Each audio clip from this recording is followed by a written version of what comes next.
as highlighted by our health editor, Dr. Mercy Korir. We'll definitely keep tabs for you on that, even as we continue in this journey towards universal health care coverage, where, payment of health bills will not come directly from the pocket and inconvenience families as well. Away from health matters right now, let's cross over to politics.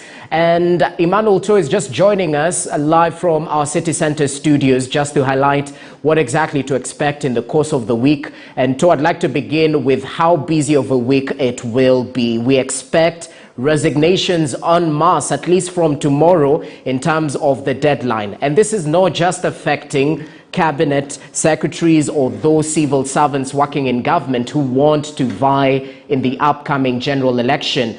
Members of parliament might be ditching their sponsored parties, the parties that sponsored them to parliament. Talk to us about how busy this week will be, including what to expect from the politicians as they crisscross the country.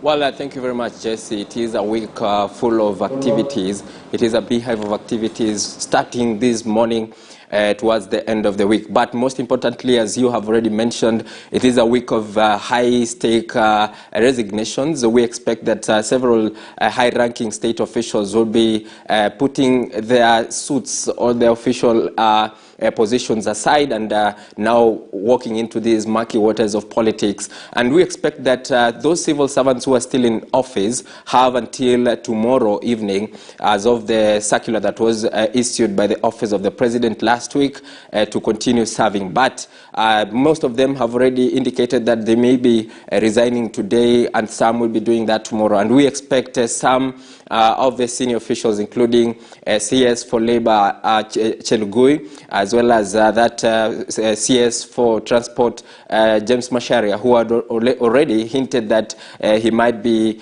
going for some position in Murang'a County, of course following that protocol. And of course, last week we saw several officials, of course, also resigning. We saw the CAS Wavinya Ndeti saying that she was going to fight for that seat in the gubernatorial seat in Machakos County. And a few weeks before that, we saw the regional commissioner for Rift Valley, George Natembea, also putting his official regalia aside and now walking into that competition for Trans Nzoia gubernatorial race. And those are some of the activities. And as you already mentioned, some of the officials or the Jubilee MPs, over 100 of them, will now be waiting to see whether they can ditch their party, the Jubilee Party, because they are still members of the Jubilee Party, and of course join the UDA side officially, because there are timelines to that. About 3 months to election, they need to have of course declared their interests, or of course join a political faction towards achieving that goal. But those are some of the activities that we'll be keeping our eyes on. But most importantly as well, we expect that the Deputy President William Ruto and the Kenya Kwanza Brigade will still be in the Western region. This is day 2 of that tour. Yesterday they were in Vihiga County, crisscrossing that county where Musalia Mudavadi, the NC boss, comes from.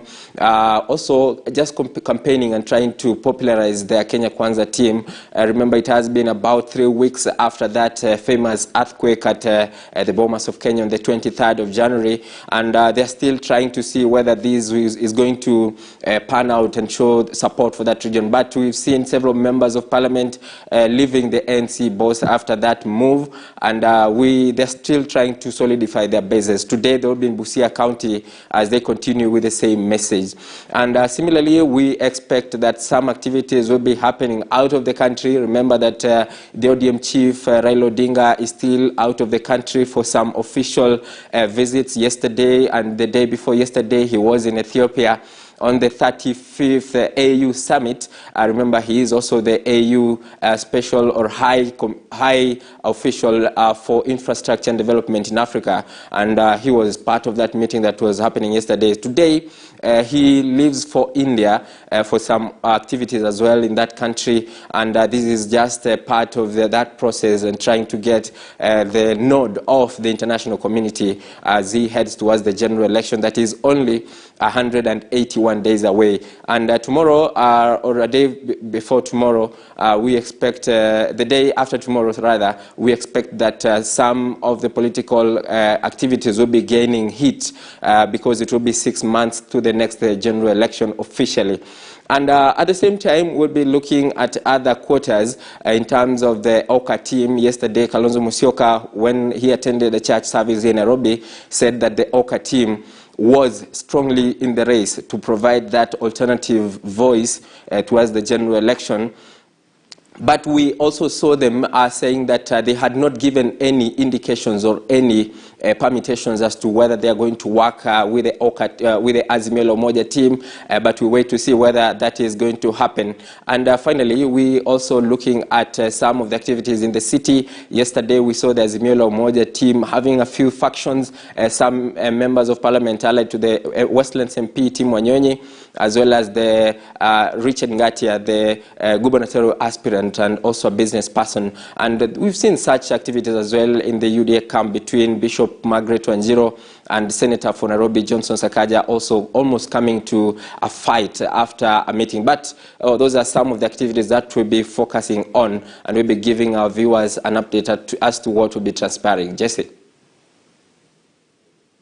Now in the political landscape, thanks for that update, Emmanuel Tor. We'll definitely keep our camera lenses trained on what is transpiring politically, and it's definitely expected. The sibling rivalry amongst the coalitions is still expected to play out, since it might be a show of deep underlying cracks, one might think, or it's expected, since this is the nature of the political landscape, especially here in the country. Away from politics right now, let's cross over to sports, and as I